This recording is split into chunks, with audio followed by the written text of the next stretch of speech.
Hi everybody, I promise we're going to get right back to 164 stuff in like 2 days, but I wanted to give you something to munch on. This is a very important upgrade if you have the old style brakes, which don't use the sensor at the pedal, and they use the sensor at the brake switch, which relies on pressure. These old cars don't really get brake lights because I find myself mashing on that brake pedal really hard to get brake lights.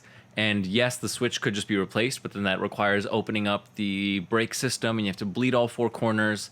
And I did that already and it got a little bit easier. I also cleaned the switch, used brake cleaner on it, but it's a new switch and it's just too much effort and I never know if my brake lights are gonna work. So a good upgrade is what the wagon here has. Genevieve has an electronic brake switch, which is just a breaker contact closing and opening at the switch or at the pedal, which is the way it should be. I'm going to show you the car. I'm going to show you what I did for Bruce, which is over here. Oh, I kind of like being in between the two. And I'm then going to install the brake light switch, and I'll walk you right through it. So under the hood, right at this box here, which is where the pedal assembly is, this is the bolt that runs through, and the pedals are hinged to this very bolt. From here, if you look on the left side, you'll see two spots where holes are drilled. One of them is just a nub. The other one is secured with a locking nut. And that holds the brake light contact switch. So I'm going to show you here under the dash. You can easily check if you've got one installed. There it is. It has been painted the body color. Let me dim the camera. And there are the two wires, brown and red, going to it. So as you push the brakes, watch the contact, and it engages. It closes the circuit and allows you to have brake lights. Super nice to have. So here on Bruce, it's using the old style switch. Here's that same brown and red wire. I think those colors stayed more or less the same throughout the years. And there's the pressure switch onto the junction block. Now, I am encouraging you, and I will have to do this later, to replace that switch with a plug, because if the switch ever fails, it becomes a spot where brake fluid will leak. You will lose pressure since this is a single circuit master cylinder. You may notice Genevieve had a dual circuit, so there were two lines coming out for front and rear. And even later, like 68 and onwards, they had two lines going to a junction block, which then had 6 lines going to two on each front wheel, 2 in the back. So it was a very involved system. Now this is the ground wire here, that black one for the fan motor. Okay, so let's go under here.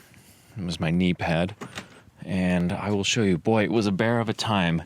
The switch, it's just under a 1/2 inch, so I actually made a bracket. This does not look very pretty, does it? No, but it's functional. That's what matters. See, I bent it using the vise, so it makes the angle. So as it attaches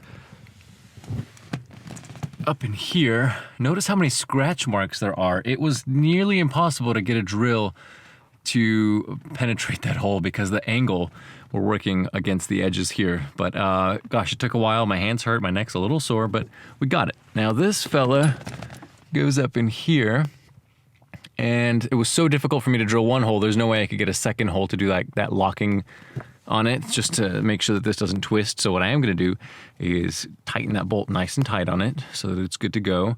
And I've sort of taken a punch and hammered out 3 little spots here. And those are going to help grab the smooth part of the metal there a little bit better. It's not an ideal solution, but it is helpful for right now. I may put another hole if this doesn't hold, but in the meantime, it doesn't take much. There's a little bit of play here. You have to adjust your pedal so that it's, the right amount of play. You're not stressing your brake system.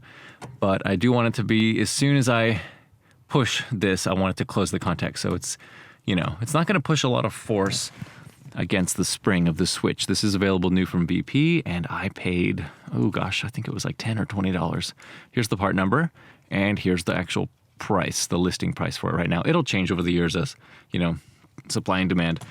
So yeah, I got all the holes in, and I'm ready to attach it. So we'll check right back in. Concerning the wiring, now this is what I did on Genevieve, because the harness that I got was dumping these 2 wires right here, but instead I'm going to pull them through all the way here to this junction. So I'm going to unravel that a little bit. It makes for a clean install to have it that way, and then run the second harness inward through here.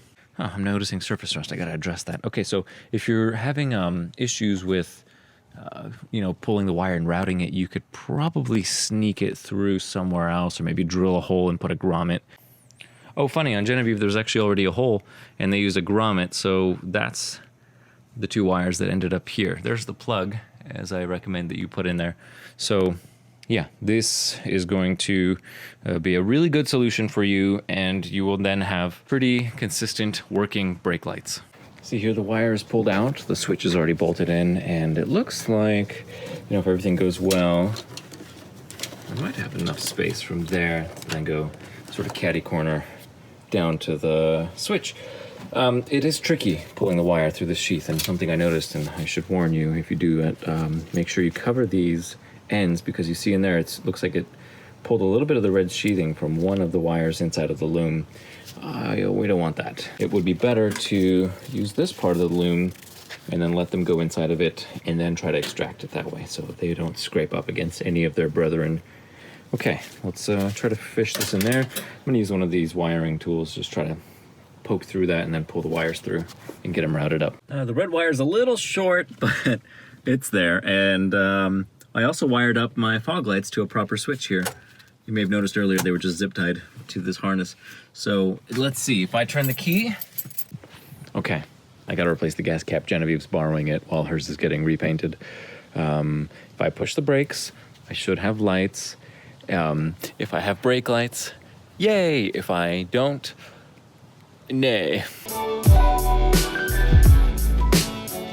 Yay.